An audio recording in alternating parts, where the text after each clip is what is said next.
Welcome to the show, IB Nation Sports Talk. It's Wednesday, and that means Mailbag Day. I've seen a few people loitering in the chat as we were getting ready to start the show. So don't just hang out there. Don't just stand by the corner and do nothing.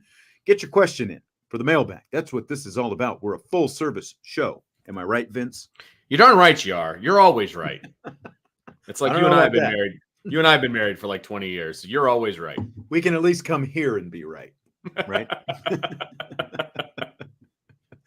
So I will go ahead and get this out of the way first. I need to do one thing.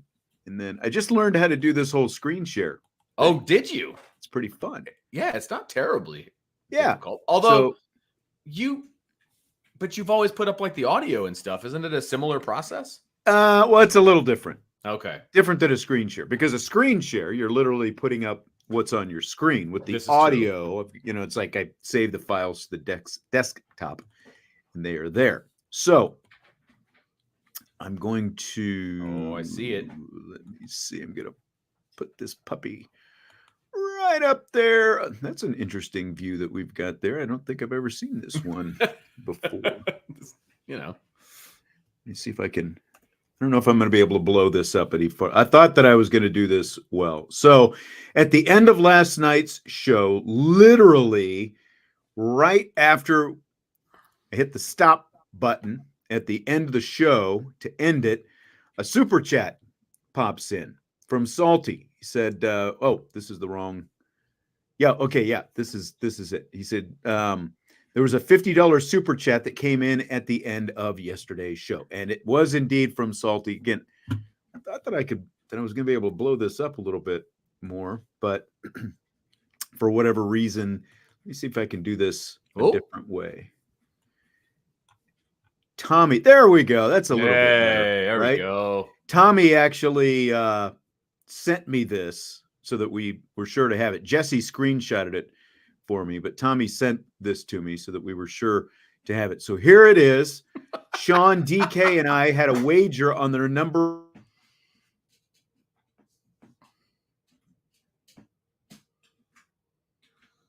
Had the over, who had the under, basically who won this, I guess right. DK must have won it, but was it over or under? I have no idea what we hit last night. And, it was the question. It was the last question of rapid fire, and it was about the Cowboys and the Browns opening the season, and it's going to be Tom Brady's first game as well. So it was kind of structured that way. Of course, Jesse went the Cowboys-Browns direction. I went more, talking about Tom Brady. So apparently it was over 8, and if it was, I think it was because of Jesse. I would have to think that Jesse said the C word far more times than I did. C word. Yesterday. So wow, they're saying it was over 16 was the official tally. Official count. So and that was just in one question at the end of the show as well. You guys hammered the over the rest of the show. Yeah. Hammered the over. Holy smokes. They obviously knew what they were doing, though. I mean, they came in with a plan. They knew that with that Cowboys-Browns being the season opener, that we were going to talk about that, because that was one of the few games as of yesterday that was leaked. Probably didn't even cross your radar, but sure didn't. Saved it for the end anyway. So it was over 8. So, again, Salty, I do apologize, but literally it's like I hit the end in the show, in the stream button, and when the page kind of recycled, boom, there was this $49.99 super chat sitting in there. Of course. So, timing is everything. Yes. If there's anything you care to wager on tonight, or just wait till tomorrow, I guess, because Jesse will be back. And I mean, we've got the full schedules, NFL schedules coming out tonight. We've got a lot on that in rapid fire, but I'm sure Jesse is going to want to bring some things up in tomorrow's show. Let's put it that way. Is Jesse going to be, watching live with his popcorn, like checking out the schedule? Is that who he is? That's a good question. That's a very good question. I don't know if he'll be watching tonight or not. Feels to me a little bit more like a Twitter event than that's fair. I don't want to, I don't want to spoil it. We'll save that. That's right. It's going to come up in rapid fire. Right. All right, get your mailbag questions in. We're a little bit light on question. Man. Come on, people. Got a few in here, but get them in. I think people are kind of recharging the batteries after a Marathon Brian show. It sounded like. What was the show about? I mean, I don't even know what it was about. I know I retweeted what he said it was going to be about, but I don't know. Midweek rundown. Okay. Cornerback should remain strong. Buy, sell, hold. There was buy, sell, hold. So they did buy, sell, hold. So we're going buy, sell, hold, mailbag here. Okay. Tonight. Right, yeah, well. Joe reminded me. X. It's always going to be Twitter, man. I have a hard time calling it X. It's like I X'd it. I posted on X. That's like you're making me talk too much. Yeah, posted on say X. I posted on X. I tweeted it. I posted on X. I tweeted it. Like, come on. It's always going to be Twitter. Sorry. Yeah. Just easier. I hear some people say Twitter X. That kind. But then again, it's extra. Why we got to be Twitter extra? I don't know. It's just. Why didn't they just call it extra? Why didn't they call it an actual word instead of a letter? Yeah. I don't know. Elon. Good old Elon. Big Xavier Watts fan, Ryan. That's right. Not a fan of the platform formerly known as Twitter, though. It is a necessary evil in this house, unfortunately. Yeah. I think if you asked most members of the media, especially, I don't know, maybe other media as well, but sports media, most members who skew in our age bracket, I don't know what I think the younger they, kind of have a little bit more fun with, or, whatever, like they enjoy, like the internet, like the engagements and all that different kind of stuff. Most people our age, I think that if you did a poll, I think that they would say necessary evil, and they would not have it if they didn't pretty much have to have it for their job, because there's so much ready-made information for you at your fingertips with it.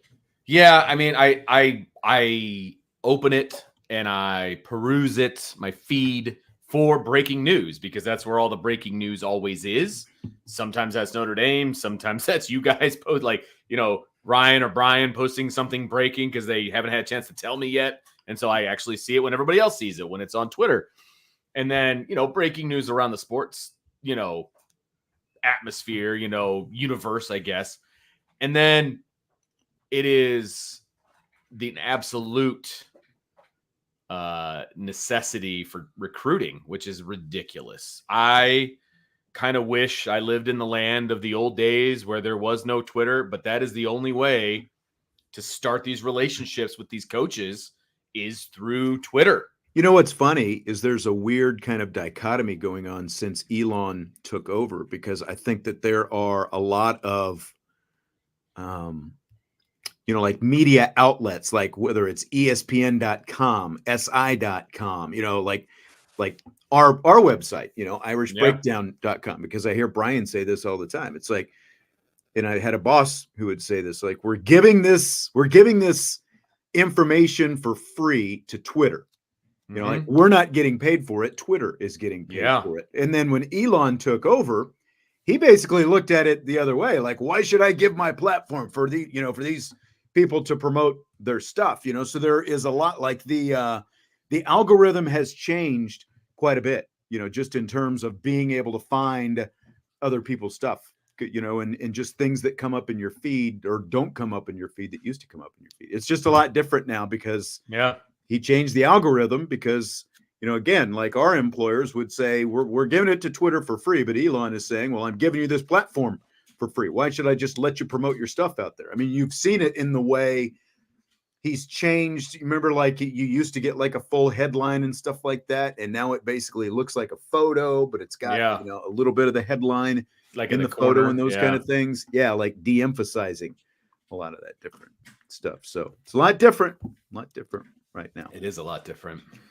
Let's jump into some questions. Old Jarhead, oh boy, asked this right as we were starting the show. He said, with Deuce Knight's flipping high schools, does it show a propensity to be non-committal and lend truth to the rumors he may flip to Ole Miss? First of all, no. It shows that as a sophomore and between his sophomore and junior year, he wasn't ready to live away from home. That's what it says to me. It says that he was still a 15-year-old kid or 16-year-old kid that wasn't ready to live away from home. That's what it says to me. It does not say to me that he's not true to his word. It doesn't say to me that he's going to flip anytime soon. It doesn't say any of that. Now, I have never spoken with Deuce Knight in a day in my life. I'm sure Ryan has. I'm sure Brian has. Nothing about who he is as a person, because I saw some people, comparing him to other people that have flipped. Okay.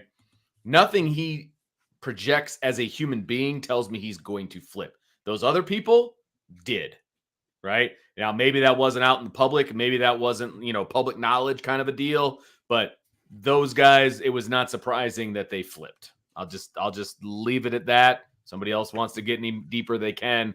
But I do not get that sense from Deuce. And I think he's totally solid.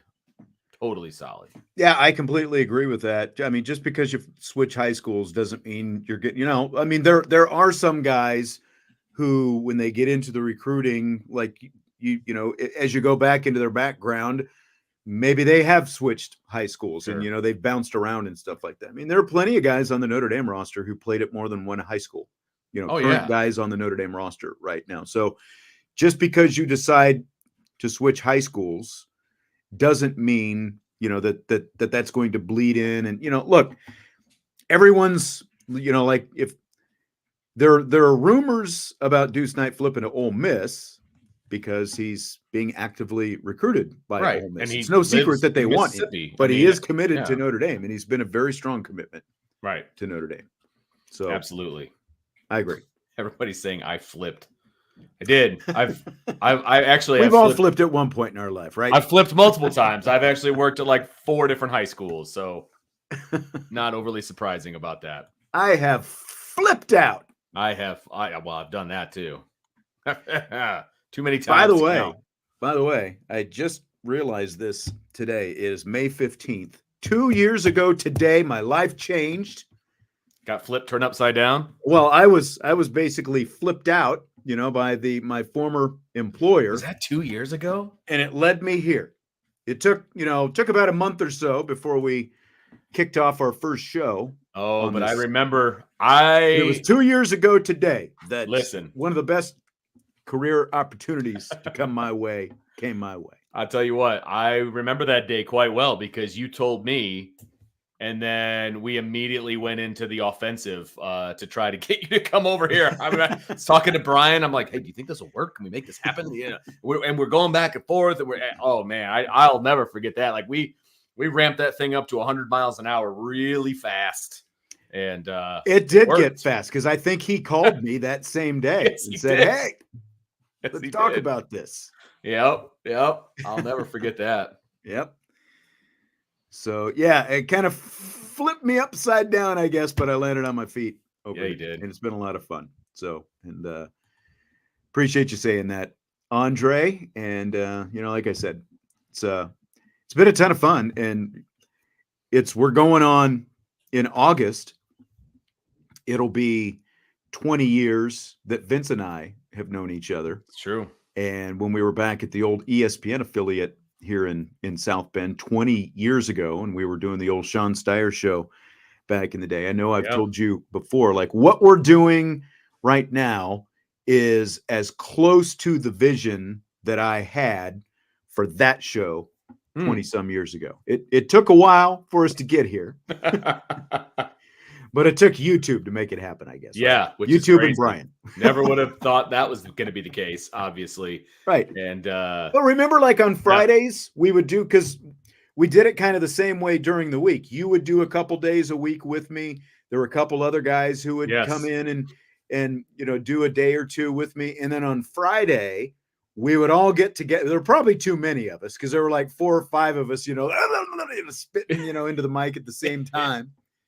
But it's kind of the same thing, like we do, with you and Jesse and I in Rapid Fire. And, and because we didn't call it Rapid Fire back then. I think we called it Finish Strong because it was at the end of the show. It was the end of the show. Yeah, but it was the same kind of deal, different topics and stuff like that. So I remember it very well because it was obviously very early on in my marriage, no kids or anything like that. Much to your wife's dismay. Well, and I remember because like you said, I was on kind of every other day, and I would come on for a segment or two or whatever. And I don't want to put the dirty laundry out there, but you weren't overly happy with one of the co-hosts, and you're like, hey, can you come on a little bit more often? Feel like the show goes a little better. And I was like, yeah, man, let's go. And Let's do it. That was back in the day where I was just coming on for fun. There was no pay involved. Like it was literally because it was fun. I was like, yeah, man, let's go.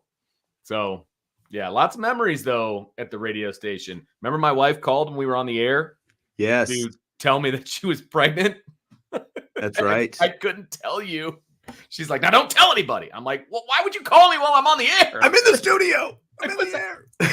And then you're like, is everything okay? I'm like, yep. Yeah. Oh, good times. That turned into a punter. And yeah, I know, right? That was Dylan. So yep. Good times. Joshua asks, understanding it's very early, but where would you rank the football team and the women's basketball team right now? Who do you have in front of them? Well, geez, Pete, that is very early. So it's very interesting that you've got the football team and the women's basketball team on there. So it's like two separate questions, right? I don't know that I have specific teams sitting in front of Notre Dame because I haven't done enough research, to really, I've got some teams in my brain, but like, I see Notre Dame right now as a top 10 team and kind of in that middle area of the 10. So like, 4 to 7. Like, I feel like they're a 4 to 7. You can't say top 5. You got to say top 10. But I feel like they're closer to top 5 than they are to top 10. So that's the feel I get from this team. That's kind of what I've got because they've got an elite defense. They're going to be better offensively. And it's still hard to tell because we're still kind of waiting for all the dust to settle in terms of the transfer portal and all that kind of stuff and kind of see what's there. And you've got significant enough coaching changes at places like Washington and obviously Alabama, like those two being connected to each other, that's kind of where I have Notre Dame. I would have them kind of in that 6, 7, 8 range, probably right around there. I would have Texas in front of them. I would still have Alabama in front of them. I would not have Michigan in front of them. I would have Georgia in front of them. Sure. Those kind of teams right there off the top of my head. So in that 6, 7, 8 range. In terms of the women, a couple of different questions. So he asked what their ranking would be, and I just saw another one come up that's kind of connected to this. So I figured I would flip this in here as well if I can find it. There it is. Salty asks, will the Irish women's basketball team be ranked preseason number 1? If not, who will it be? I would expect South Carolina to be preseason number 1, just because they're the undefeated national champs. And, I mean, obviously they're going to lose their best player in Cardoso, but at the same time, I don't know what just happened there. They lost all 5. They lost all 5 starters to the WNBA a year ago, and they still went undefeated and won the national championship this year. So I would have to put South Carolina at number 1. I think USC is going to be in there, and like Juju Watkins and then Erioffen and Von Oelhoffen, who I've talked about from Stanford and Oregon State, who transferred down there. They're going to be in that conversation, but I would have Notre Dame probably going into the season interchangeable with USC 2-3, like in that, because of what Notre Dame added and obviously what they're getting back with Olivia Miles. So, UConn will probably be ranked ahead of Notre Dame just because they're UConn. If they're UConn, sure. Because that's the way it ends up. Paige Becker's another year farther down the road, recovering from her knee, injury and all that different kind of stuff. But easily top 5. Yeah. And I feel like they're going to have plenty of opportunity to prove, if let's say somebody out there thinks they're the number 1 team in the country, and that's fine. They'll have plenty of time to prove that. I mean, basketball season is so long, you know what I mean? And there's so many peaks and valleys and different things like that. And the ACC level of play has really increased over the last, I'd say, 5 years. Mm-hmm. And so they're going to get tested, and there's going to be some good games, and there's going to be plenty of opportunities for Notre Dame to prove who they are and where they belong.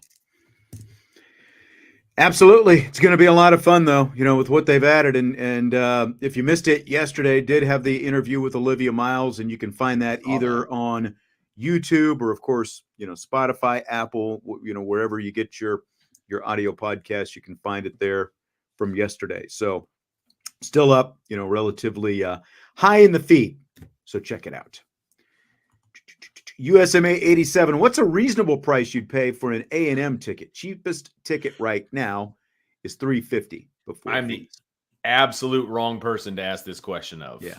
Because I am a cheapskate. Yes. And I pay $350. Like, would you really? Yeah. Like if I was, obviously didn't have a press pass, media credential, whatever, I'd pay $350. Like Jess and I are looking at that Browns Dallas game. I didn't say the C word. We're looking at that because Jesse, obviously, he's a 10-minute train ride away from the stadium. And so we're talking about going to it. And they've got some up in at the top of the stadium for $250. And I'm like, I'm not sitting at the top of the stadium. And, you go down a couple levels and they're $450. And to me, that's reasonable just because I don't get to see them that often. That's fair. It's like and you got no kids left anymore. On average, yeah. I mean, on average, it's like every other year that I get to go to a game or something like that. And it's a stadium that I haven't been to, and that's kind of because we've been to Detroit, we've been to Indianapolis. I'm trying to think if we've been to any others. We've been to Chicago. And obviously, we've been to Arlington.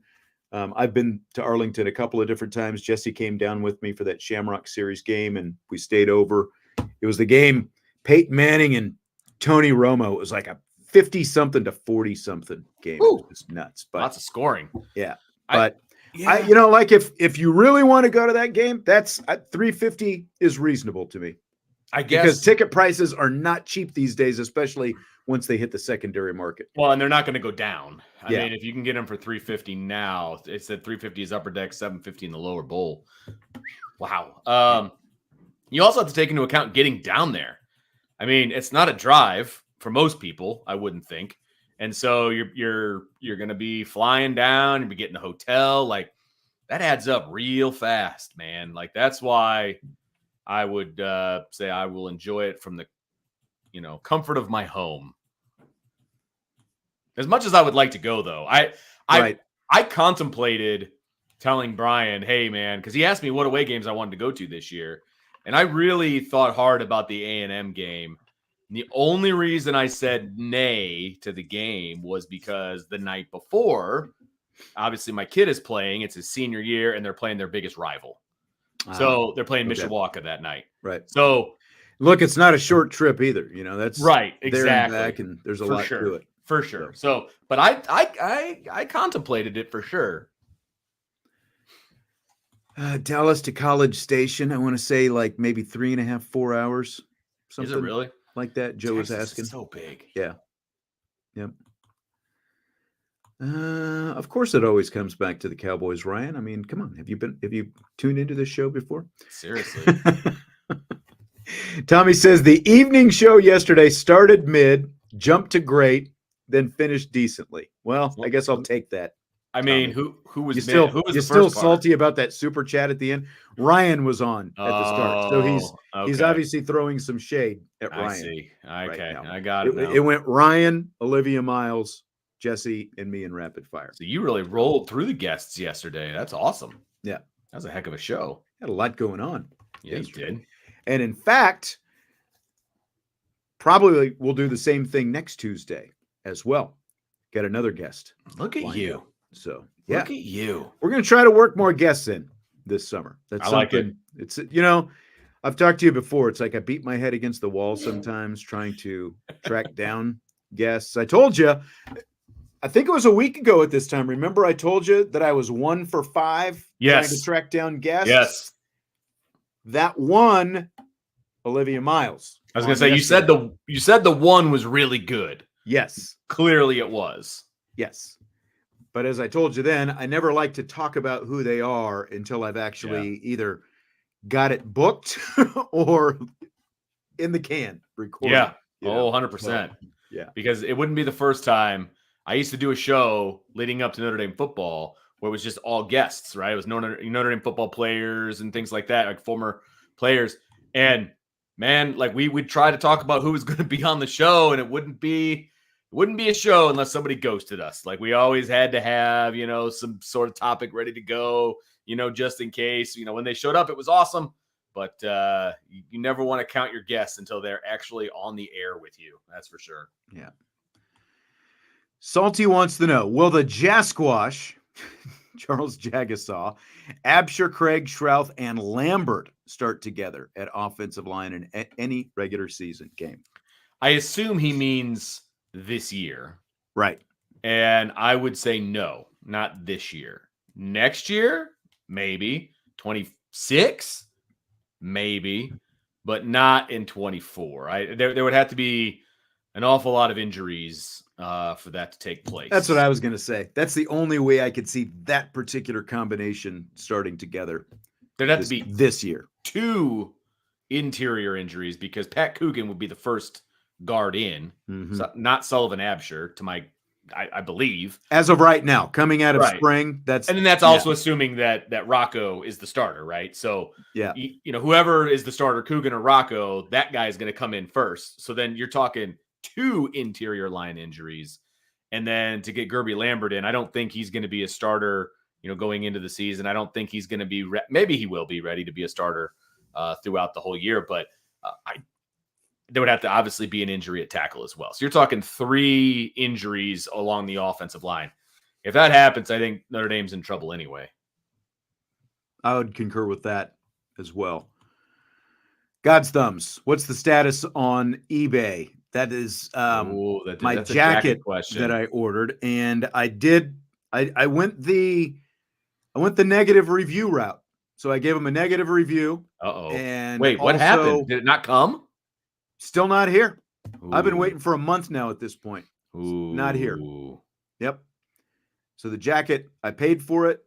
The guy made contact with me that weekend saying, "Hey, I'm in Florida. I'm driving home. I'm going to send it within the next couple of days."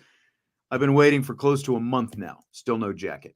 So did the negative review, reported it. Did the report money back? Reported it to eBay. I think you have to wait. I think it has to run its course through like a full month. We're a few days away from that, I think. So still nothing right now. The guy has totally ghosted me after, saying he was going to get it shipped. That's messed up. Yeah. I'm not happy. Corey wants to know, when I come to Notre Dame home games, can I stay with one of y'all? Dude, I'll tell you what, ain't no room in the inn here. You're definitely not staying with me. We got people bunked up as it is. An issue at my house as well. I can offer you a shed out back. Ooh. I can offer you that. And there's actually a fire pit in my backyard as well. Well, see, you'd be warm. Yeah. I mean, come on now. So if a shed and a fire pit are up your alley, and we have a fridge in the garage, so you could, put your beverages and stuff in the garage. You better be careful. You're making this not sound terrible. I know. I'm just throwing that out. See, someone might actually, is he coming for it now? Yeah, I'll take it. So you're making it sound awfully appealing. There's plenty of people that would camp out in your backyard for a free place to stay to go to a Notre Dame game. Here's the question. How handy are you? Because I've got a lot of work outside I need done.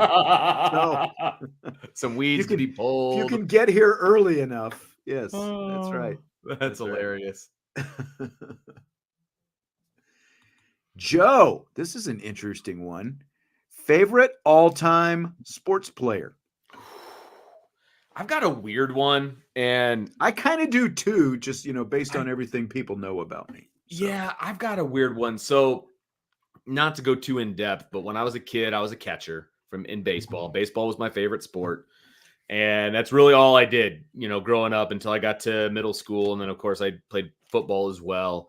But I was a catcher, and for whatever reason, and I don't know why, I became enamored with Damon Berryhill catcher, Really? I believe, for the Braves at the time. He ended And up with the Cubs, though, right? Yeah, I believe he did eventually. But he was number 11, and so that therefore became my number, right? And I just love watching Damon Berryhill. I have no idea why, but that's the guy I started looking up to when I was a kid. Interesting. Yeah.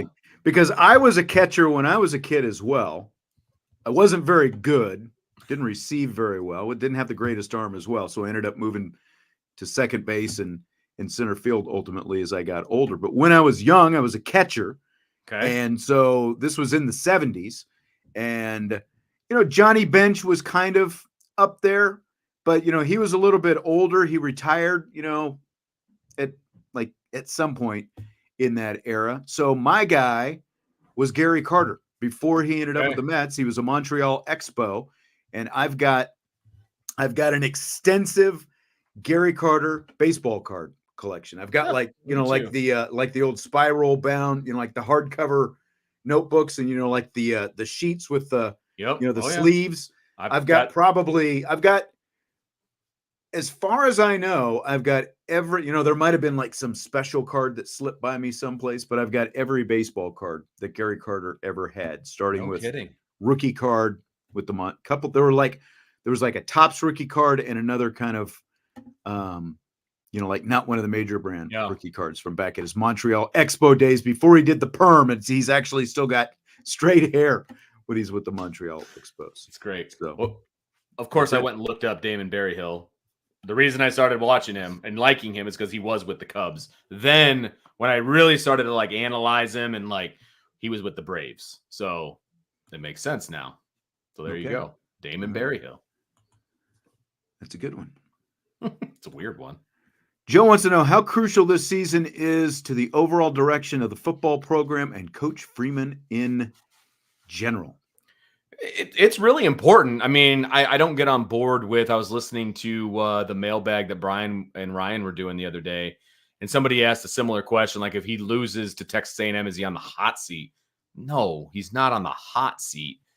It's not like he's going to be in jeopardy of being fired, right? But it makes the season that much more, each game is way more pressurized. Margin of error disappears because the schedule right away. Is not super difficult, right? There's some blips on the radar, don't get me wrong, but if you lose the opener, man, you better win out. I mean, that's just how it needs to go. So it's important because we're seeing a bunch of Marcus Freeman recruits playing now, right? You're seeing some of the guys he recruited when he was a defensive coordinator at the linebacker position. They're all starting to play now, right? And so you're starting to see this team become Marcus Freeman's team as opposed to, playing with Brian Kelly's guys as the case goes, right? So, I mean, this is a very important year. You're going to see a much clearer direction of where things are going after year 3. I think a lot of people expect a lot of success in year 3, which also, by the way, when Marcus Freeman took over, I think we talked about this, on and off, but people kind of had 2025 circled as that's the year that they could really, really do something, right? And really make a run for the national title. I think he's ahead of the game. I think he's ahead of expectations because, you look at this roster, you look at the schedule, you look at the way that the playoff is setting up. I think Notre Dame can make a run this year, and I think it's ahead of schedule. So it is important. It's not, I don't know if I would use the word crucial. That's what I was looking at. That specific word, crucial. Yeah. I agree. It's important, but everything is going in the right direction.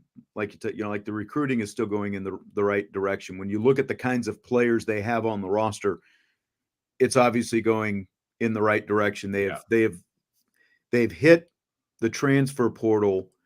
They've used it strategically. They obviously have not gone out and used it as a crutch the way some programs, whether it's Colorado or USC or, some of these other programs have done. They haven't used it as a crutch, but at the same time, they've kind of used it like a pro team would do in free agency. They have gone out and they have filled specific needs. Wide receiver, obviously, being a big one that they hit this year, especially after the transfers they had after last season, but defensive back and, just some strategic quarterback, obviously being the biggest one. Like, how could I forget that? But, again, when you look at the depth of the quarterback room and the overall talent of the quarterback room compared to 3 years ago at this time, prior to Marcus Freeman taking over, it's night and day different right now. So, like, all you have to do is look at that quarterback room and even the wide receiver room and the running back room, obviously. And, corners on the other side, it's a little thin right now. They've got to get the numbers back. But their up. higher end Right. level of But when you corners look is- at the level of talent, playing at all of those positions right now, there's a big difference compared to 3 years ago. So it's all going in the right direction. So right. I agree with what you're saying, Vince. I would not say it's like Marcus Freeman doesn't sink or swim on this season within reason, obviously, because, when you look at the schedule, there's no reason to believe that he's going to win, fewer than 9 games this season. But if he does only win 9 games, that's obviously going to send up a lot of alarm bells to the fan base. Oh, yeah. They need to take a step up from a national perspective because you've got a 12-team expanded playoff and all that kind of stuff. But year 3 has been a big year for Notre Dame coaches. For sure. Historically. No, for sure. I mean, Brian Kelly even went undefeated until they ran into Alabama. I mean, everybody thought that was going to be the year, right? And so, no, I mean, it's a very, very important year for his career. And I think it's also going to be very, very important for his on-the-field coaching, because I think we can all agree he's a great recruiter. I think we can all agree on that. I don't feel like that is even in doubt at this point. But I think his arrow is going up from an on-the-field coach. Like, we've seen very visible advancements in his on-the-field coaching, right? And I think as long as he keeps, questioning everything he's doing and doing all of these different things, I think that's going to continue to get better as well. But this is a year where I think we're going to see, is it continuing to get better? No, I mean, you're absolutely right. And again, he's not going to get fired if he goes out and loses to Texas A&M. But, again, depending on how that game turns out, it's going to sway some people one way. Like, if he wins that game, well, you were supposed to go win that game because of everything you got. It's year 3 and versus year 1 for Elko, and road game or not, you're still supposed to win that game. But because there are so few opportunities for Notre Dame, essentially, to make a case for itself, if they lose that game, it's again, the margin for error disappears right away if they lose that season opener. Well, and how many times, even if, let's say Notre Dame is undefeated halfway through the season, whatever game you want to pick, right? And I mean, how many times are we going to hear, oh, it's just such a soft schedule, it's such an easy schedule? I mean, we're going to hear that all season long. And even if Notre Dame goes undefeated, throughout the entire 12 games, oh, it's such a soft schedule, such an easy schedule. They're never going to get any love until they beat, a couple of teams at least in the playoff. They're just not. Here's an interesting follow-up from Salty. How much of a factor will Tickle Me Elko's familiarity with Riley Leonard a factor in that Texas A&M game, in which team's favor? It's a factor. There's no doubt. I mean, he knows Riley Leonard. He's been with him for 3 years, right? He knows how he plays. He knows, but he also knows the danger of playing against a guy like Riley Leonard, right? And so he's not going to, my guess is he's going to do his best not to allow Riley Leonard to be a runner. He's going to try to take that away, okay? Because that is a very dynamic part of his game. And so Riley Leonard's going to have to come in. He's going to have to make some throws. He's going to have to throw the ball downfield. He's going to have to make A&M unload the box, essentially. Okay, I feel like Elko is going to load the box and really protect the lanes and not allow Riley Leonard to hurt him with his legs. And so Riley Leonard's going to have to be like, look, coach, I can throw the ball too. And he's going to have to get these wide receivers involved. And he's going to have to, get the ball to the perimeter quickly, and all of those different things. If he does that, and then it softens up that defense, then Riley Leonard's going to have a field day with his legs too.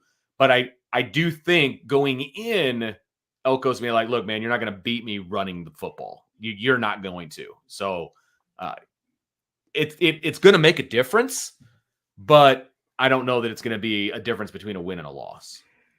And I think that that's what every defensive coordinator is going to want to do this season. I mean, like when you have a quarterback who's multi-dimension, dual threat, that's what you want to do. If he's a runner, you want to take away his running ability. And like you look at that Clemson game last year when Duke was able to knock off Clemson. For the most part, Clemson did a pretty good job defending Riley Leonard in that game. But what's the highlight of that game? That long run that Riley Leonard had that was essentially the difference in that game that led Duke to the upset over Clemson. So, like you can bottle him up 90% of the time, 95% of the time, whatever, but can you do it all game? And then the other thing is it's not just, there's no doubt in my mind that a defensive-minded head coach like Mike Elko, the fact that he knows the strengths and weaknesses of Riley Leonard, I think that that's got to be just that right there. Just, that he knows his strengths and weaknesses. That's at least a check mark in Mike Elko's favor. But you also have the X factor of this offense and Mike Denbrock and exactly how Mike Denbrock is going to deploy Riley Leonard, and all the different things that he's going to be able to do with a guy like Riley Leonard. And, and Leonard has even said before that there are enough similarities between the offense that he was running at Duke and what he's going to be running here at Notre Dame that, he didn't think that it was, even though he's been out with, injury and all that different, he didn't think that it was going to affect him that much, and again, it's going to be, so it's a season opener. And I think that there's more, I think that slants it more toward Notre Dame and Riley Leonard / Denbrock than it does Mike Elko on the other side.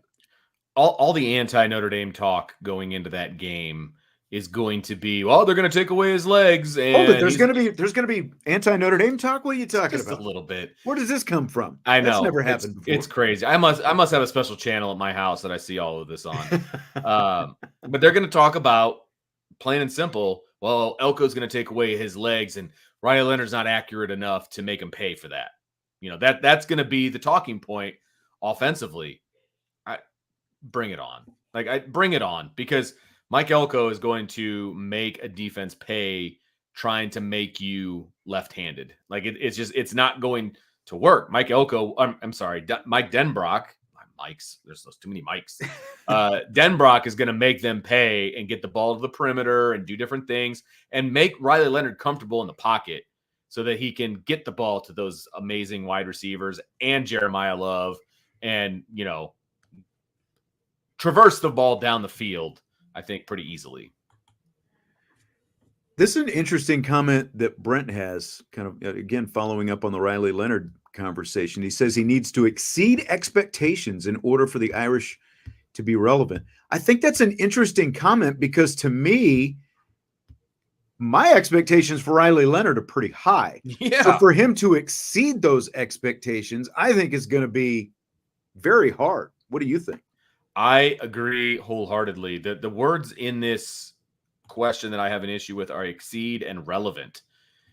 He doesn't even need to meet his expectations to be relevant. I mean, what's your definition of relevance? Making the playoff? I mean, I think a 10-2 Notre Dame team has a 50-50 shot of making the playoff, right? Depending on what the other teams around them are doing. Okay. The schedule's not super hard. We've all established that. And so an 11-1 team absolutely makes the playoff, and they're probably hosting at 11-1. So are they relevant then? And I don't think that Riley Leonard needs to exceed anybody's expectations to be 11-1. I don't. So I think maybe Brent's expectations are low for Riley Leonard. That's the only thing I can because think of the injuries potentially. Like if we're factoring that in there, okay, I can see. I can see that. And, like DK is saying his expectations are low after last year's high expectations that got crushed. Like if you're looking Leonard versus Hartman, who do you have higher expectations for? Leonard. Yeah. I mean, I had decent expectations for Sam Hartman, but look, what worked against Sam Hartman is ultimately why he went undrafted. I think, right. part of it, one his arm strength and, like the tangible stuff, but in the eyes of NFL evaluators, unless you have a Jaden Daniels type season, being a Michael Penix type season, being a sixth-year guy works against you. Because Sam Hartman didn't have the same kind of injuries that Michael Penix dealt with, for example, that led to him being there for 6 years. It was specific to the kind of system that he was in, plus the arm strength, and all those different kind of things. Like Riley Leonard, the tools are all there, and he's already exceeded the expectations that I think anyone had for him coming out of high school, considering where he was rated as a recruit. But based on what we saw from him at Duke, I think the expectations are sky high. And if he exceeds expectations, Notre Dame is going to go deep into the playoffs. This goes back to what we were talking about with Marcus Freeman. They're going to go deep into the playoffs, and he's going to find himself in New York City in December. If he exceeds Heisman time. Yeah, absolutely. 100% agree with that. 100% agree. That's if he exceeds the expectations. Right. And then we can have a whole show talking about Notre Dame and relevancy. Notre Dame's relevant, guys. And people are saying it in the chat. I mean, we talked about it in Rapid Fire the other day about eyeballs on teams. Notre Dame's is the highest. People don't watch. The number one most watched football team is not irrelevant. Excuse me. I'm sorry. You can't even make the case to me that they're irrelevant when everybody's watching their games. That's the definition of being relevant, right? Now, if we're talking specifically on the field and being relevant to winning a national championship, let's have that conversation. That's fine. They've been up and down at best being relevant to winning a national championship. I can have that conversation all day. That's totally understandable. But you can't just say in a vacuum that Notre Dame isn't relevant, because they're 100% relevant. And Absolutely. They have been 100% relevant since the 20s. So, for 100 years, they've been relevant. Well, I mean, look, the first two opportunities that, with all these new TV contracts that are out there this year, with ABC getting the SEC and CBS being part of that Big Ten contract. First opportunity, ABC has Notre Dame and Texas A&M in primetime at the end of a triple header that day that they're going to be airing. And CBS didn't take... And game day is going to be there. Yeah, right. Well, and then CBS, when Notre Dame goes to Purdue a couple of weeks later, first opportunity they have, 3:30 in the afternoon, it's going to be Notre Dame and Purdue on CBS, national broadcast. Against Purdue. Yeah. Okay. But that's the first opportunity CBS will, have to get Notre Dame. And against Purdue. They don't care who the opponent is the point that I'm making. I know I'm saying that. But they don't care who Notre Dame's playing. They just want Notre Dame. Period. Right? And so that's why that game was snatched up immediately for that weekend. So, and Brent saying that they haven't won the national championship since 1988. I get it. I understand what you're saying, Brent. That's why I said we can have the conversation about being relevant on the field. I'm talking about Notre Dame as a brand being relevant. Right. There's competitive relevance. Yeah. And there's essentially zeitgeist, like you said, as a brand type relevance. Those are two different conversations. Right. And you also can't say that Notre Dame's not relevant on the field. And I said they go up and down. They were in the national championship game in 2012. They've been in the Final Four multiple times. They haven't won, but they've been the Final Four team. If Duke or any team goes to the Final Four as many times as Notre Dame has and been in the national championship game, you would say that they're relevant. You have to say Notre Dame's relevant if they've been there. They've been in contention for the national championship. They're relevant. They haven't won it yet.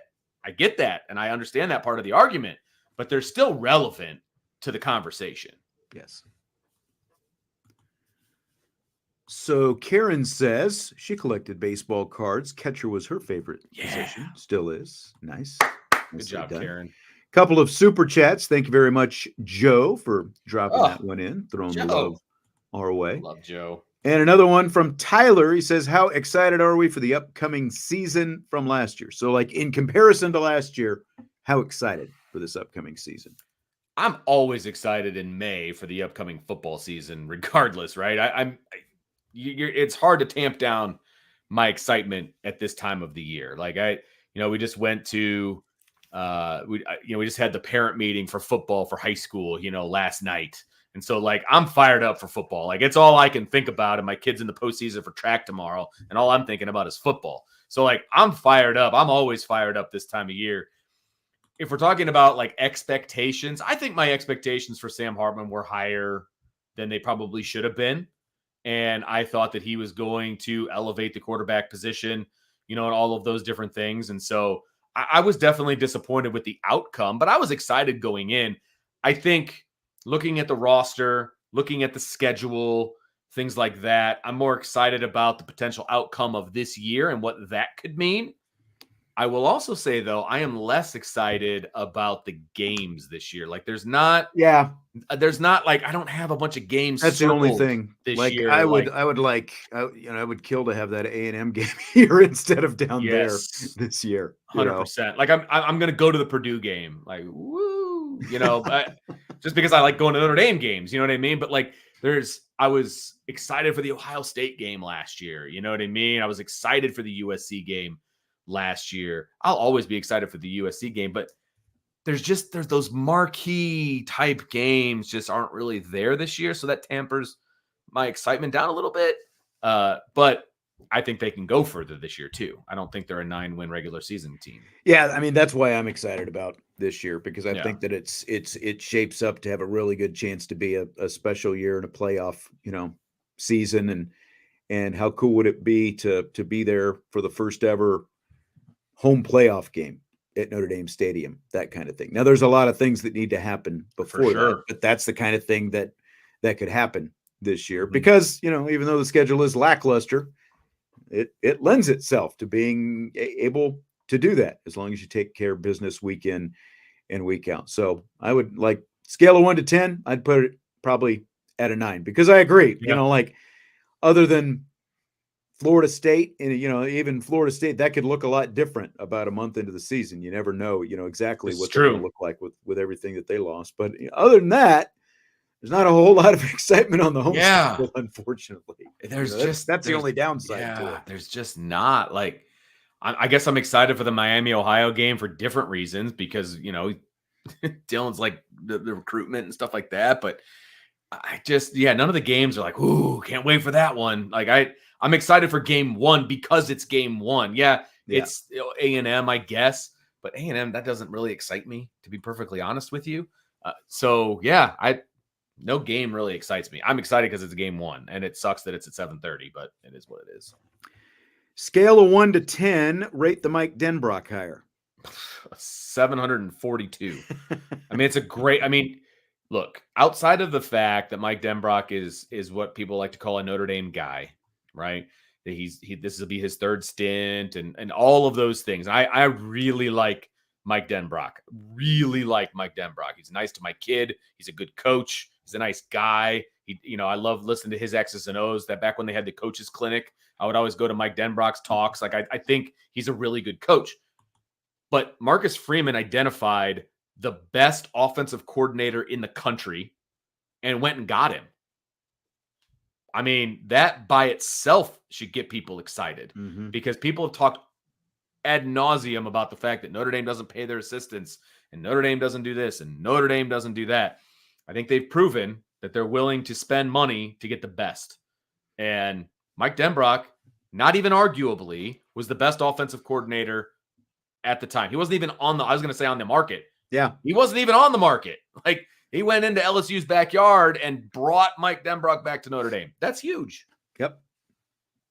And shows the relationships that the head coach has, right, with other guys he's worked with before in comparison. But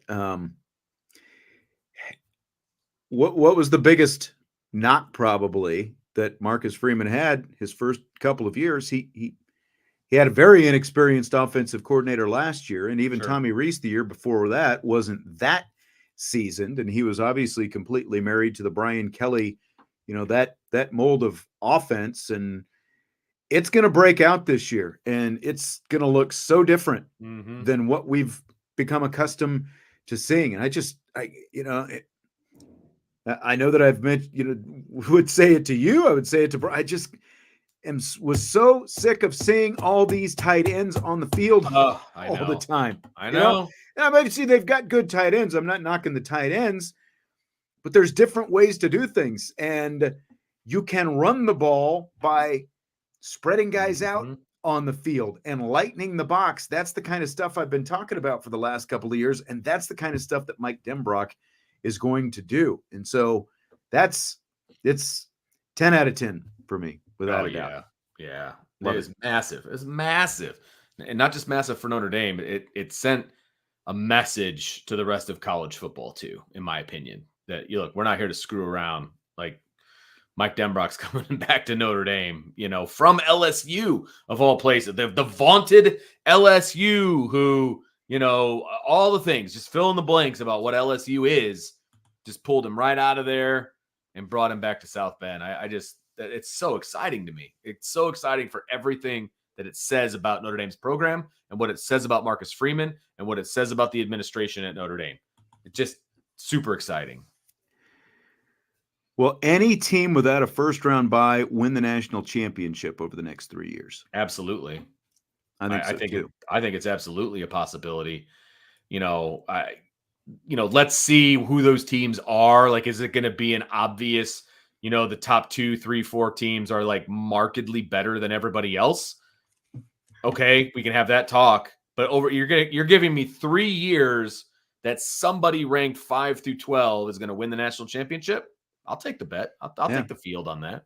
I think, was it the first year or second year? When Ohio State was a 4 seed, same but different. Like, sure, they were a 4 seed and they ended up winning the national championship. And there was the controversy about them getting in and everything else. Like, like you said, if you're making it over a 3-year period, I think that just increases the odds. So I think it's going to happen as well. And I'm not going to be surprised to see it happen with some regularity. Actually, right. To me, that's the fun of the fact that you are expanding the playoffs, and it's not just going to be 4 teams in there. Well, and here's the complete and absolute homer take. Look, Notre Dame can never be higher than a 5. If they ever win the national championship, then they've done that. And I like their chances over the next 3 years of at least having one. I don't want to be too excited and get crushed, but I definitely, if you're giving me 3 years, I'll definitely take the field on that one. Totally agree on that. I'm not sure exactly what Andre means by this. What's the ultimate getaway for IB Nation Sports Talk teams? So, as in like all of us traveling someplace together? I don't know. Like a guy's trip? I mean, our podcasting company is in Vegas. And they've got a studio in one of the hotels. Like, it's a state-of-the-art studio. I would love for like all of us to go to Vegas for a few days and like do some shows from their studio there. I think Blue Wire studio. Yeah, from the Blue Wire studio. I think that would be a lot of fun. There was some talk of doing that back when Notre Dame played in Vegas. 2 years ago, kind of fell through. And so I think that if we're, trying to get everybody into the same place at the same time, it's work related. I'll take that one. You got go out there, drink your milk and eat your cookies, and that's right. I gotta go to bed early tonight, Stars. I'm not gonna stay up late. I'm in Vegas.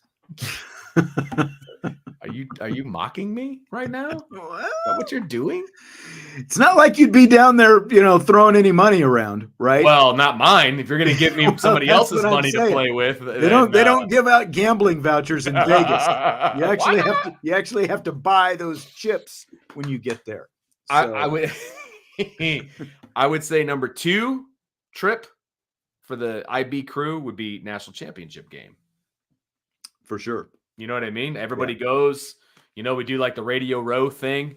that they do for the Super Bowl. Like you and I have talked about this. We've always wanted to do Radio Row for Super Bowl. Right. Like that would be so much fun. Spend a week down there on Radio Row doing shows and all of those different. Like that would be awesome. I'd like to do something similar to that if we're covering Notre Dame in the national championship game. That would be great. I could get on board with that for sure. That'd be fun. Who's Notre Dame starting 5 in the offensive line? To me, that's easy. It's Jagasaw, Spindler, Craig, Schrouth, Baker. Left. I agree. Right. I think that's what it's going to be. Yeah. I think the odds of them pulling someone out of the transfer portal for that right tackle spot at this point are slim and none. Yeah. So I think it's going to come from the roster, and it's going to be. It'll be a competition to watch in the Sure. during training camp, but I think that's what it's going to be when they open up the season, based on what we've seen so far.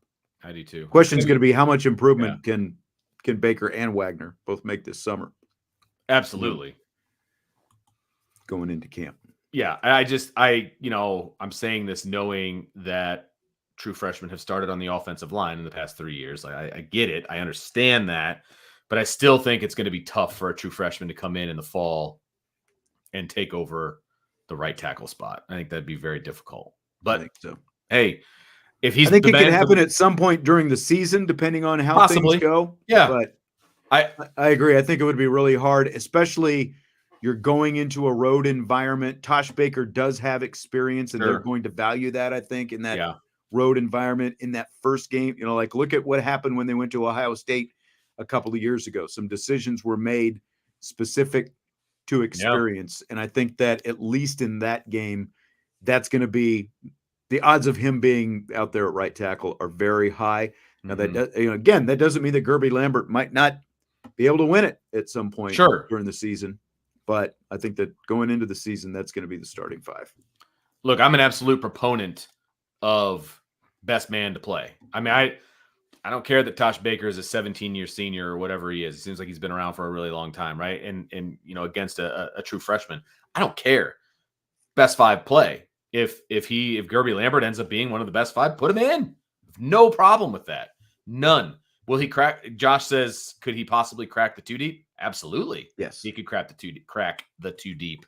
Because he's coming in at tackle, and I think tackle is a little bit slim in numbers, honestly. So he could absolutely and almost expected to crack the 2 deep. Expected by me. Yeah. Will Jaiden Ausberry see more game time at Rover, nickel, or will linebacker? I think you can throw out Will. I don't think that will be the case.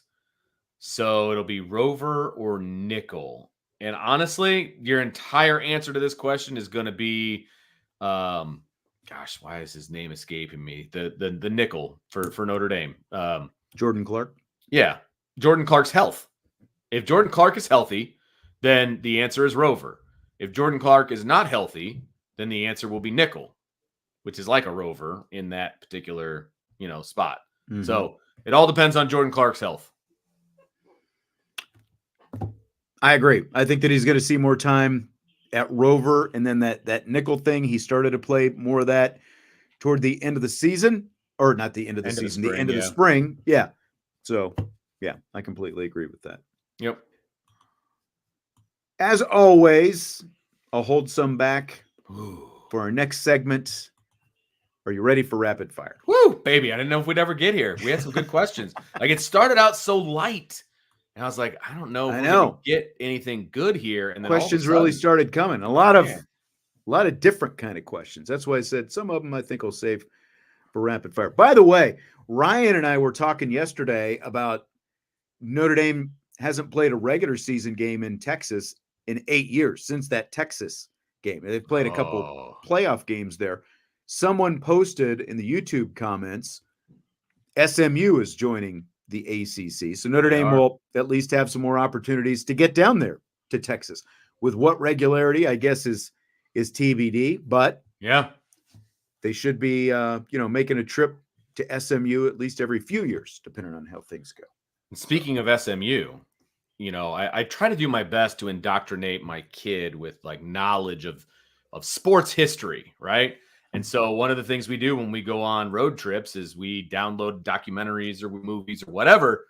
We did the Pony Excess 30 for 30 because he had no idea about the death penalty and all of these different things. Yeah. And he was riveted to that whole thing, man. Huh. Like he knows all about the Pony Excess now. So yeah, that'll be interesting to see. Very cool. Yeah. Very cool. I wonder if they would try to play that like in Arlington at the bigger stadium. Oh, I think they might. Yeah, that's a good call. Opportunity, like when Notre Dame comes down there, like sell some serious tickets for that game. Yeah. We're in the middle of the OJ series on Netflix. Oh, like he had no idea OJ was like a good running back. Good one too. Like he had no idea because of course kids his age, all they know of is OJ the all train the wreck. stuff that I know the murder trial was when I was a freshman in high school. Man. So I barely knew that he was a really good running back, to be perfectly honest with you. Sure. And so he had no clue. And he was like, he's riveted to that too. He's like, wow, he was really good. It's like, yeah, dude, he was a really good football player. Won a Heisman. First guy to run for 2,000 yards in a season. Right. And the Hertz commercials and like all of the different, like the branding of OJ was different than anything they'd ever done before. Yep. And so, oh yeah, good stuff. Okay, Vince. So let's bring it back to Notre Dame. Not including passing yards. Which Notre Dame offensive player will get to 1,000 yards rushing or receiving? Not combined yards, rushing or receiving for Notre Dame this season. That's the hard part, right? Because the easy answer would have been Jaiden Price if we're doing rushing and receiving, but you excluded that, and that's your prerogative, sir. I'm going to go with Jaiden Price. I think he could be a 1,000-yard runner this year. I think he will be the primary runner of the football. Obviously Love is going to get a ton of carries and a ton of catches. I think he's going to get a lot of catches out of the backfield. But I'm going to go with Price. I think he has a chance of getting to 1,000 first. I just can't predict a 1,000-yard receiver right now. I'm trying to restrain myself. I think I've got to go with Jaiden Price as well. You're right. Like I've been thinking, okay, could it be Jaden Greathouse? Could it even be Faison? Could it be Mitchell? It could be all of them. Yeah, like any of those three could be the answer, but we don't, like last year there was no go-to guy. I think Salty, of course, will love this. I think Greathouse could be the go-to guy this year. Yeah, but I do too. We'll see how that pans out, though. So I think that Jaiden Price is kind of the safer pick to go with here because he should be, like with he and Love being the, if it's 1A, 1B, or 1-2 or whatever, because Love should be split out a little bit more often. I think that Price ultimately will be the first guy to top 1,000 this season. Brent says ND better have 1,000-yard receiver. I'm not disagreeing with you, Brent, at all. Now, number one, the question says the first one to 1,000 yards, not which one. It says the first one. First one. Yeah. But I've gotten out of control with predicting 1,000-yard receivers and whatnot. And so I'm doing my best to restrain myself in that regard. Look, I would take 3 800-yard receivers over 1,000-yard receiver, though. Absolutely. And that DK said, what if there's 4 wide receivers that have 800 yards? You're doing great if that's the case. Yeah, exactly. I would, 4 might be pushing it a little bit because then you're talking about 3,200 yards with 4 guys right there combined. That's no tight ends, most likely, because I don't see a tight end having that, but yeah, exactly. So we had the Tom Brady roast last week. My question, is there a Notre Dame football figure, past or present, who you would like to see roasted? I was trying to think of like some controversial people that would be fun to roast, right? Some people that might have been in the news for the wrong reasons, but ultimately was a good football player, that kind of thing. And so I came up with 2 people. And DK, he said player, not coach. No, I think I said. Did you? I think I said player. Let me see. Let me see what I said specifically. A Notre Dame football figure. Oh, well, then it's Kelly, hands down. That'd be the number 1, no question. But I'm throwing him out because I felt like I need to think outside the box a little bit more. I've got 2. Tommy Rees because his Notre Dame career, quote unquote, spans such a long period. You could get him as a player, you could get him as a coach, you could get him in a lot of different ways. The other one for me would be Jimmy Clausen. Interesting. You could roast the crap out of Jimmy Clausen with his limo and his, state rings and the College Football Hall of Fame stuff. I think you could have a lot of fun with Jimmy. I don't disagree with that. That's a good one.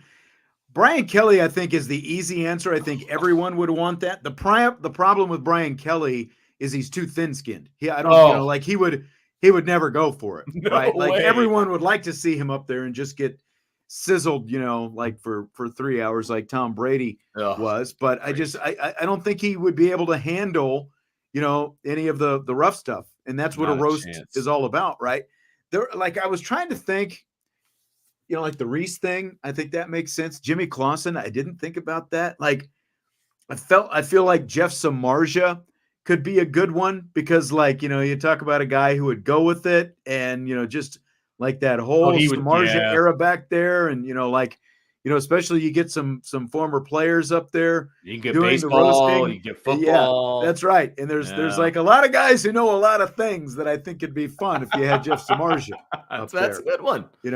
I think Charlie Weiss could be good as well. Like when you think about, like all the, there's a lot of good material because he made, a couple of bank vaults full of money off of, being a sub 500 coach in his, you're not wrong, in his, what was it? 7+ year career, didn't quite make it through the 8th year at Kansas, made a lot of money from both those schools. And, he'd be the kind of guy who, if you got Belichick, Parcells, and Tom Brady to get up there and do some of the roasting, I think that he would love the fact, that those guys were roasting him. So I think Weiss could be a good, and unlike BK, not a thin skin. No, he would take it. He would go with it. He's a Jersey guy, right? Like I think he would take it. Some people are saying Manti.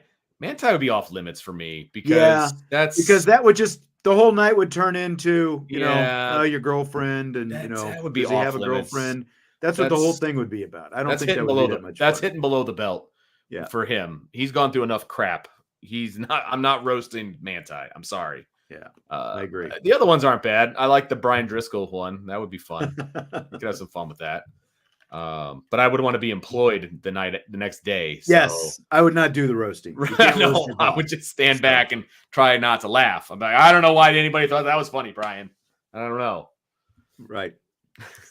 Is there a non-Notre Dame football sports figure you would like to see roasted? I was really having to think about this one. Do you have one? Because I really didn't come up with a good one. Because there's a lot of first ones that came to mind. I feel like either of the Kelseys would, feel like obvious picks. That's fair. Like how hard would it be? They would have fun with it. They would, and obviously they would. With Travis, you've got like the Taylor Swift stuff and all that different kind of thing. But and then like with Jason, it's just like.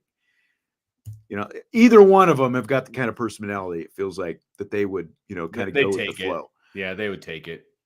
Aaron Rodgers is another one. Ooh, that's a good one. But I'm not sure he could handle it, because no, he's got way too thin a skin. Yeah, it's like he wants, he tries to, make himself out like, he's actually the one, who can take it. But obviously, everything that he says that. He can't take any, of that kind of stuff. Tyler says Jerry Jones. I don't think Jerry Jones would do it because, let's just say, there's like a paternity suit that's been filed against him. There's like a lot of that kind of stuff over the last few years, So I feel like that would, start coming up with Jerry. But I wouldn't be mad about it if you did it. But I just feel, and then like. Rodgers has got a lot of celebrity ex-girlfriends and stuff like that. So I don't feel like it would be fun to see him up there getting roasted, but I don't think he's the kind of guy who would agree to it. I tend to agree with you on that one. Yeah. Old Jarhead says Charles Barkley. It's not a bad one. That's not a bad one. I think he could roll with it, and he would have some good retorts back at people too, which I think would be a lot of fun because they usually let the roaster talk So I think that would work out pretty well for sure. Yep, I agree. Speaking of the Kelseys, Joe had a question in here. Is anyone else really looking forward to Jason Kelly joining Monday Night Football? I actually like Jason Kelce much more than Travis Kelce.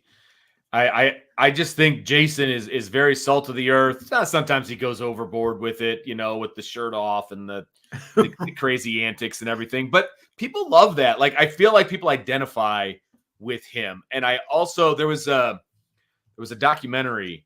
It's easier to identify with him, who has a Sure. quote unquote, Normal life, normal wife, Yeah. civilian wife, whatever, as opposed Yeah. to like, how can you identify with Travis Kelce when he's Right. going out with one of the most famous women in the world?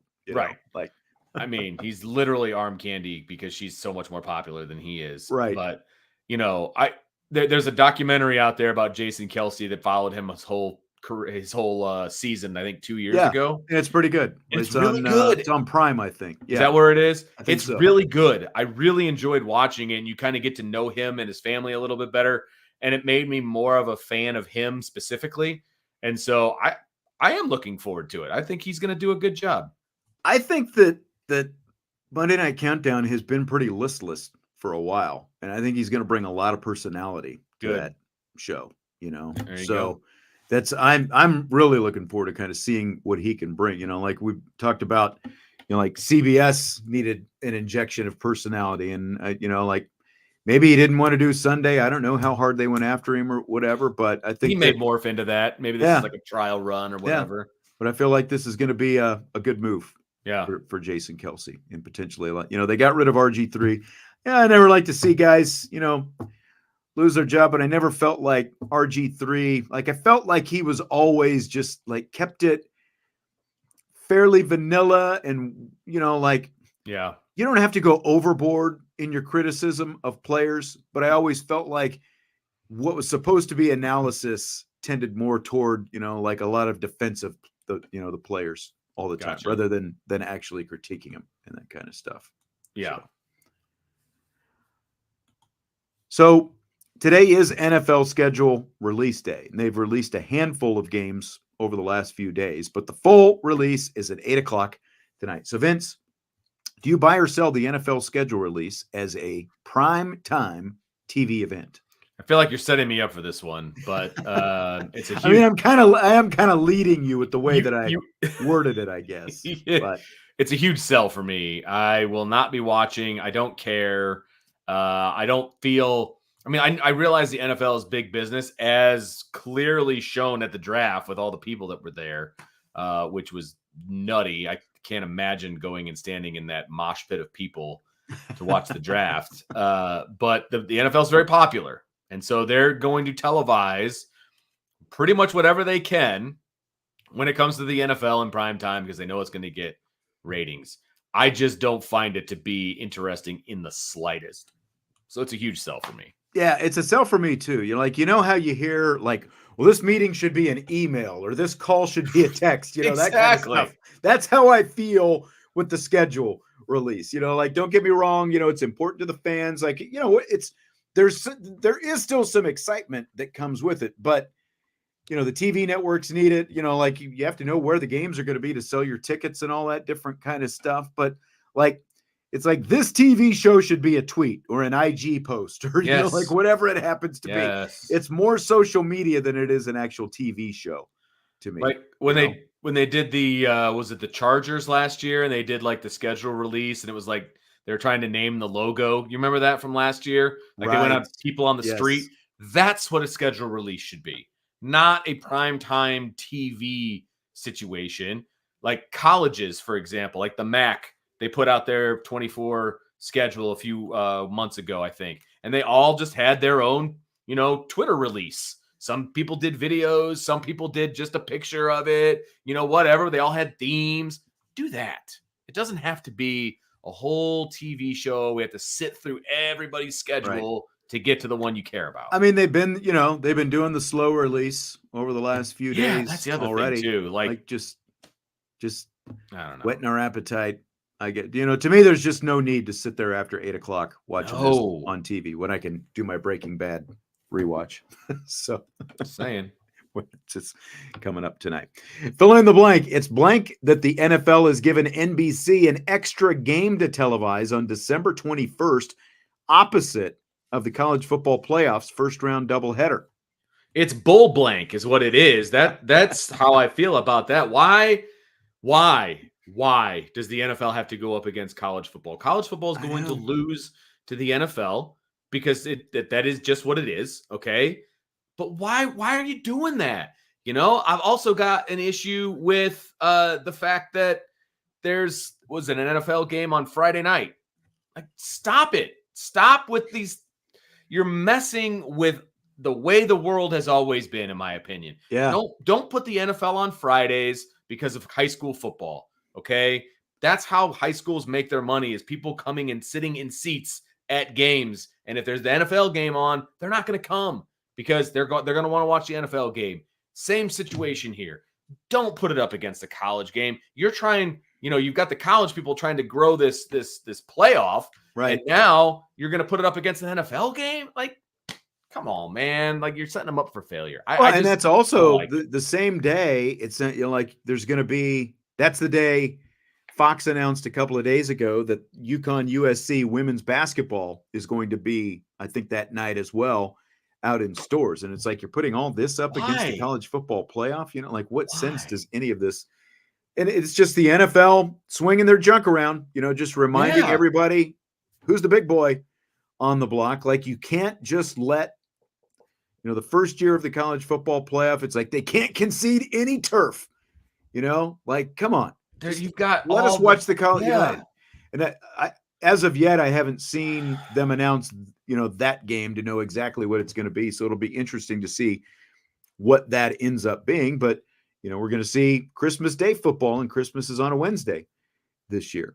But I mean, to some extent that whatever this NFL game ends up being, unless it's just a complete stinker, that it's going to get some eyeballs and it's going to take away from it, because the NFL had 93 of the top 100 TV shows last year. That's all you got to say. And look, there's going to be the viewership of some of the first round college football games wasn't going to be amazing to begin with.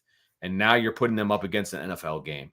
Like, that's not cool, man. I don't like it in any way, shape, or form. I just don't, and I don't understand it. It's just totally unnecessary is what it is. Why? Because, there should be, look, the NFL needs college football, right? Like, that's where they draft their players from. Yeah, absolutely. Every year, like there should be just, it's like that kind of like whatever imaginary truce or whatever. It's like, okay, have your playoff games. You've got that Saturday. We've got Sunday. We're all fine. We can do this together. Kumbaya. But that's not the way Roger Goodell wants it. So we already have to watch the national championship game on a Monday night because of the NFL. Yeah. Right. I mean, that's what it is, because they're in the playoffs. It's because of the NFL that we have to do this. Stop infringing on all the college games, man. I don't like it at all. Fill in the blank. There will be 2 NFL games on Christmas Day this year. Again, that's going to be on a Wednesday. Chiefs, Steelers, Ravens, Texans, 1:00 and 4:30 respectively. It's blank. They'll be televised on Netflix. Well, I think the vast majority of people have Netflix. I'm going to have to, even I've broken down and paid for Netflix, right? So if I'm willing to do it, then anybody should be willing to pay for Netflix. I love honestly, I love the fact that NFL is on Christmas. I know maybe that's not a popular opinion. I do too. Because I hate watching the NBA, and that's all that was ever on Christmas in the past. Like, I would much rather have a couple football games to watch in the middle of the afternoon. 1,000%. Because look, we're doing Christmas morning and doing all the Christmas crap, right? But it's all done by like 9 a.m. Okay. We have family over and we do all the things, but it's just like Thanksgiving. So throw it on, man. Have the NFL games on in the background, man, all day. I love it. I love it. I do too. I know some people are going to complain because, it's another streamer. And if an NFL fan wants to watch, like their team or just watch all the nationally televised games throughout the season, you're going to need Amazon, you're going to need Peacock, now you're going to need Netflix, you're going to need ESPN Plus, and you're going to need a cable or satellite package. And that doesn't even take into account, like if you get the Sunday ticket package from YouTube. Crazy. So to get all of those different things, it could cost you more than $500, to get it all. It is going to be, like you, I love the fact that there's going to be NFL on Christmas. This Netflix thing just kind of came out of the blue over the last couple of games. I'm going to be curious to see what they do. Like, I can't see Netflix hiring, and doing like the whole production like Amazon does for 2 games, because those are the only games they're going to get, or just the 2 games on Christmas Day. So like, I would think that they're going to outsource it, like NFL Network does their own in-house productions for, like the international games and stuff like that. So I'll be curious to see like who's actually doing those games on Netflix. Cause like I said, I can't see them actually producing and hiring, the talent to do those games and all that kind of stuff. The other games though, Thanksgiving, Bears, Lions on Thanksgiving Day. Bears are going to be Giants, Cowboys, kind of meh on that. I might be traveling someplace with women's basketball that I can't see the game anyway. So I can't, like, if it's true, if I can't see it, that would actually be my pick. Cowboys, Giants. I'm just, all right, whatever. Dolphins, Packers is going to be the late night Thanksgiving game. Then on Black Friday on Amazon, Raiders, Chiefs. Kind of a fun matchup there. I missed the Black Friday game last year because I was driving down to Ball State. Speaking of women's basketball. And that's right. I forgot about that. I forgot they Christmas played Ball State. Got those games as well. But the NFL also released the rest of their international games today. Bears, Jaguars is going to be one of the 3 London games. So the Jags are also going to play the Patriots over there. The Vikings, Jets is the other London game. Scale of 1 to 10. How much do you like your team playing one of these international games? I don't mind, because usually that game starts at 11 o'clock, which at that point I'm ready to watch 30.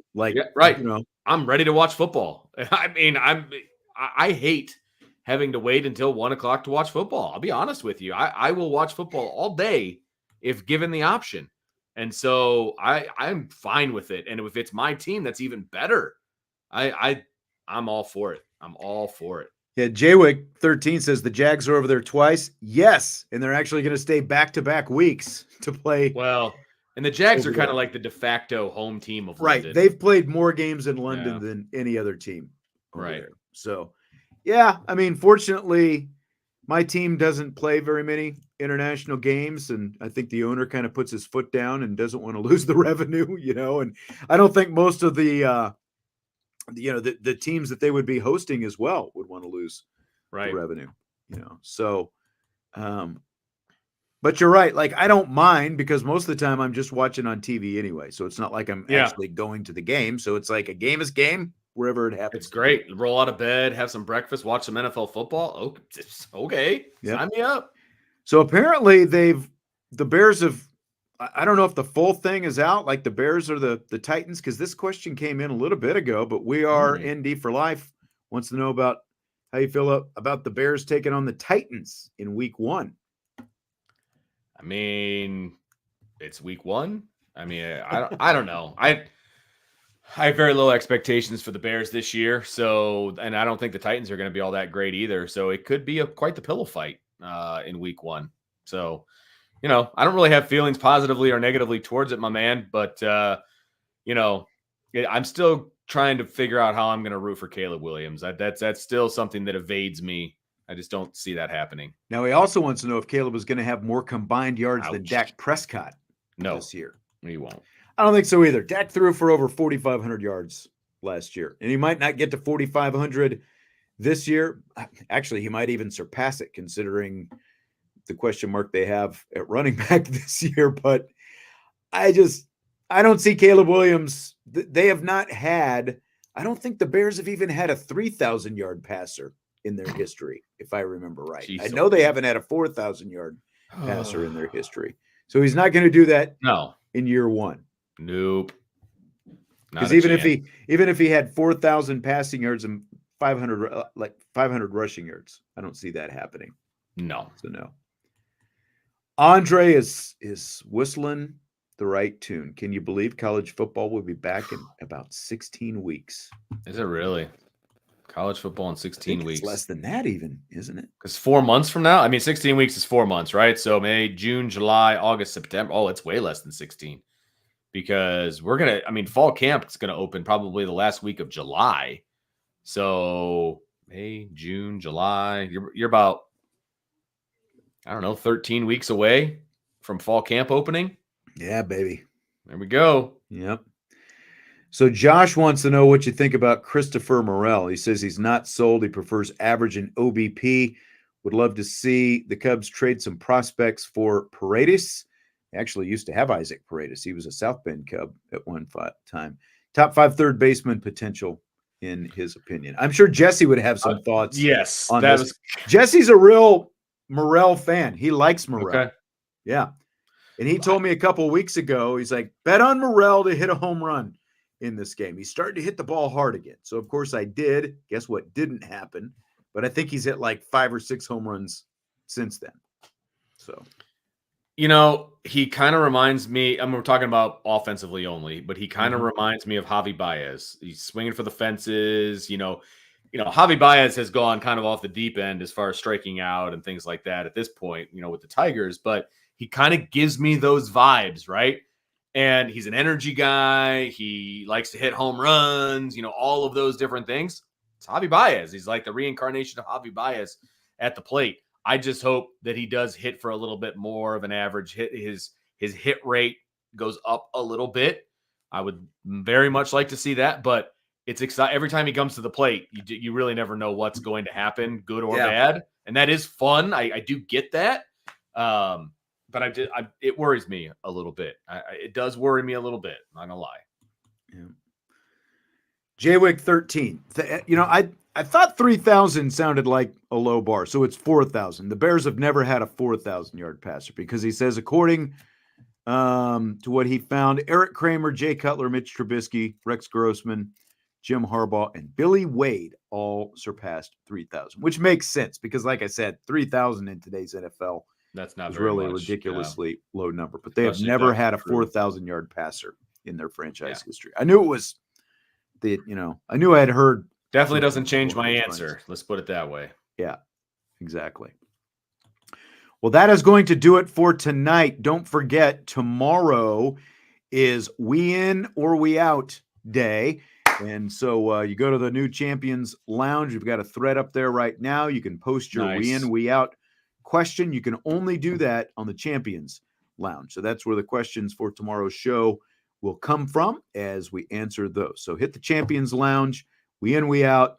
That'll be on tomorrow's show. Looking forward to that. Of course, we've got the Friday Rapid Fire show in a couple of days as well. Vince, enjoyed it as always. Great to see you again after we missed Monday.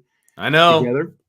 I know. We all missed Monday. So it's like, hit that like button, thumbs up. Thank you very much. We are ND for life. Hit it and subscribe, rate, review, and all that good stuff. And we will talk to you mañana on IB Nation Sports Talk.